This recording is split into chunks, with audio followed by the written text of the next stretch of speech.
Alright guys, so some of you guys had asked me about my potting mix, and I said that I would give you guys a kind of run it down in my next video. My base typically is a Coco Coir chip, similar to this. You can get it from, I get it from Amazon. You can also get, I think I've seen it at pet stores under like reptile bedding. The main thing you want to make sure is that it was how it was processed. You don't want it to have a lot of sodium, and so you're going to look for a mix that Coco Coir that was processed using little to no sodium, and obviously that's for the health of your plant and its roots. So I do that. Usually that's about well, in total it would be about 50%. I'm actually just mixing in the mix that I had left from my own, but normally that's about 40 to 50% of your base. You can also mix it up, which is what I do. I use Coco Coir, just like the more fibrous kind. I use that as part of it. So I would do like 30% of the mix would be Coco Coir chips, and the other 10 to 20% would be the fibrous Coco Coir. So we mix that up.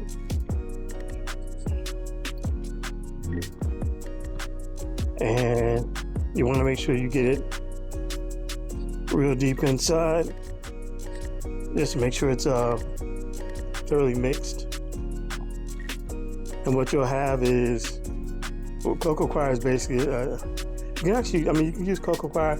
I've also used sphagnum moss in the past, or peat moss in the past, the kind that you use from kind you get from like a Home Depot or a Lowe's, and I think it's in a big green and white bag. That's cool too. It's definitely, there's some sustainability challenges that you have with that. So in terms of being eco-friendly, sustainability-friendly, Coco Coir is a better option.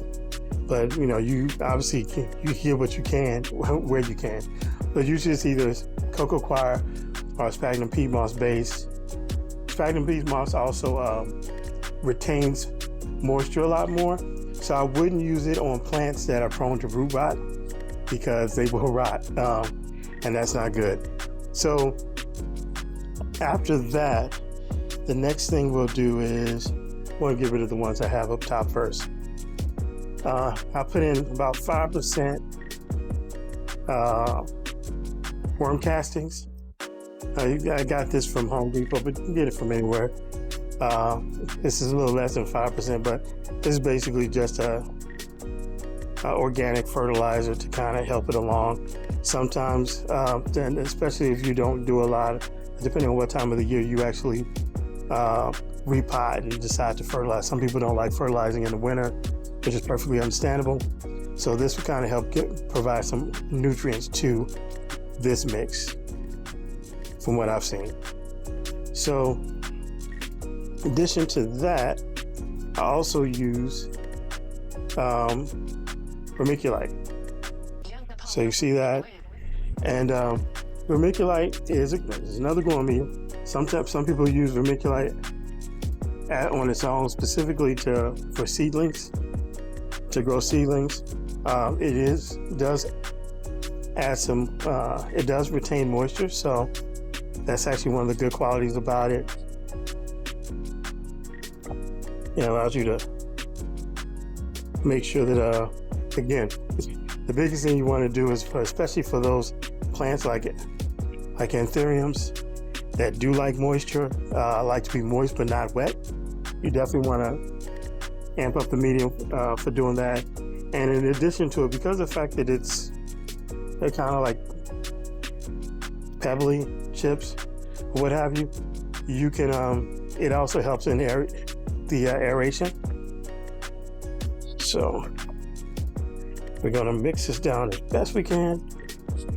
I decided I do my mixes in batches, so they'll be ready when I get ready to do it. Because you never know when you either need to do a repot for whatever reason, or or you buy something, you find something new, you find a new product, find a new one and you want to repot it, or you get an import in and you need to do that. So this is typically, again, around 10 to 15% of the mix.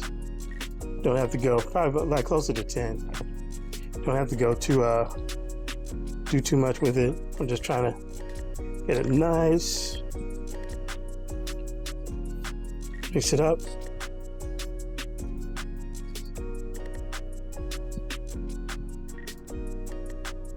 All right, so that's the Vermiculite. All right, so now we want to do some charcoal, horticultural charcoal. Some people say it's great, some people swear by it, some people don't.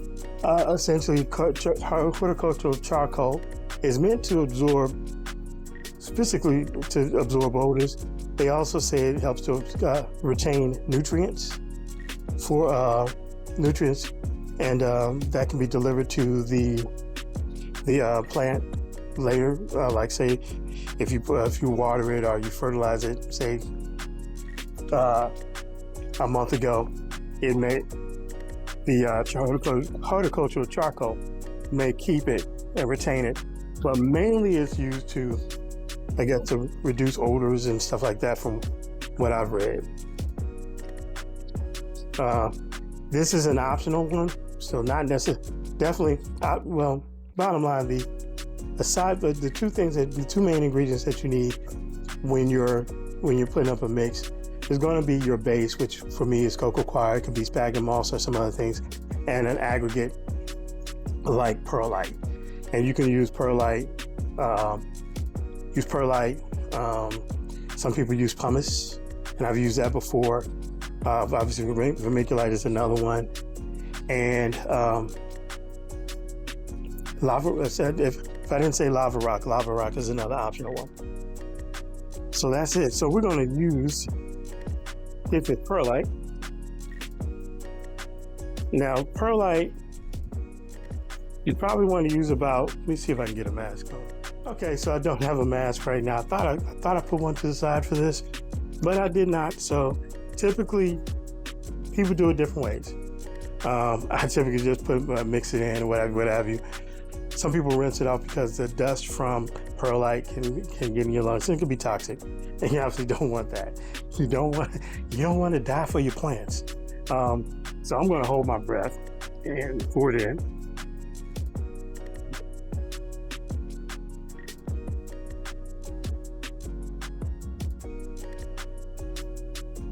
Don't do this at home. Get a mask. I'll put that to the side for right now. And mix this in. Want to mix it in really nice. You can use a bin. You can use a bucket. Obviously I have both. I've used both. But the main thing is that you want to make sure that Perlite is looks good. And again, I'll provide a list of the ones that I have, or what I use, and as well as percentages. Understand that the percentages it's kind of like cooking your favorite dish. It's you may use like a tablespoon of that or a teaspoon of that, but typically if you cook something long enough, enough times, you know what works for you. You know what kind of ingredients, how you want to blend it, what have you. So you can. I typically eyeball the mix. I know that the majority, I basically look at it in portions of what I know I want to see or what I want to have. And that's it. So like with this, I'll probably put a little bit more pumice in. Not pumice. A little bit more Perlite in before, so I can finish this up. But it's looking good, guys. I mean, this is pretty much the mix I like. I like it where it's and where it can definitely add a little bit of moisture, but not too much.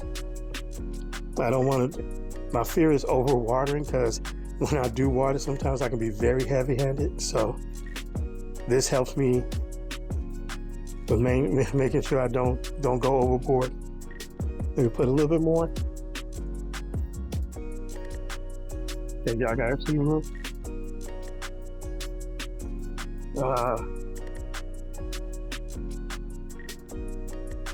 As I said, so mainly it's going to be in order of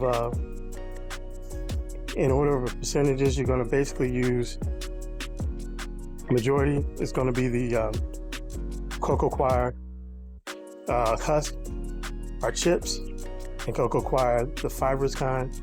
Again, you can get that online at Amazon, or even go to a pet store. It could be cheaper there too sometimes. But again, the main thing you want to be conscious of is salt and making sure how it's processed.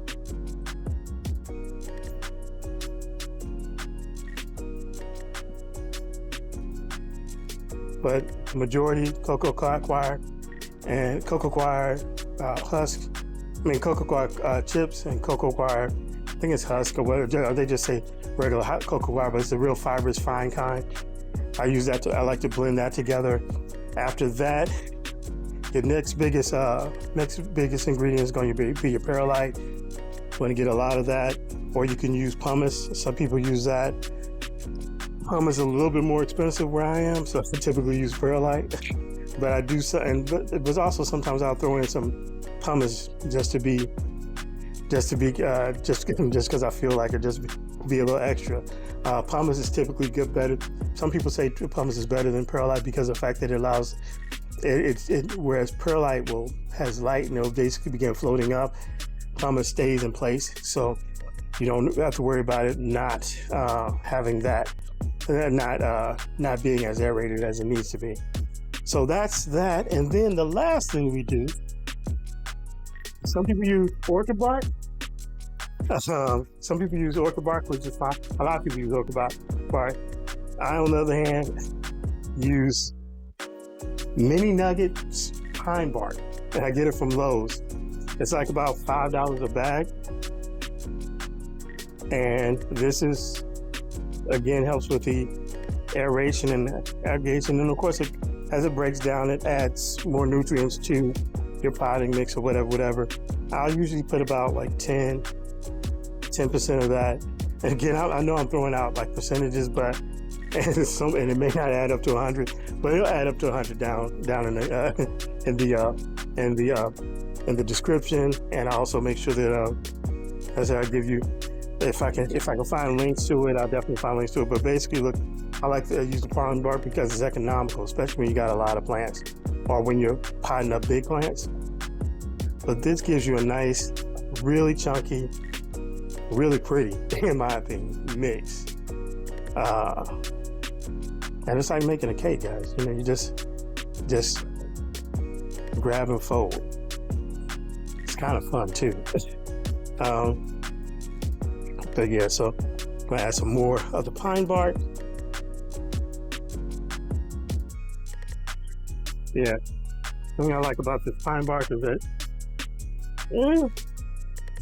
it'll give you about, 2 bags will last you almost a season, or at least a significant amount of your pottings.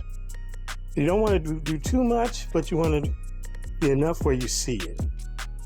So that's why I say about 10% of your mix is going to be the pine bark. All right.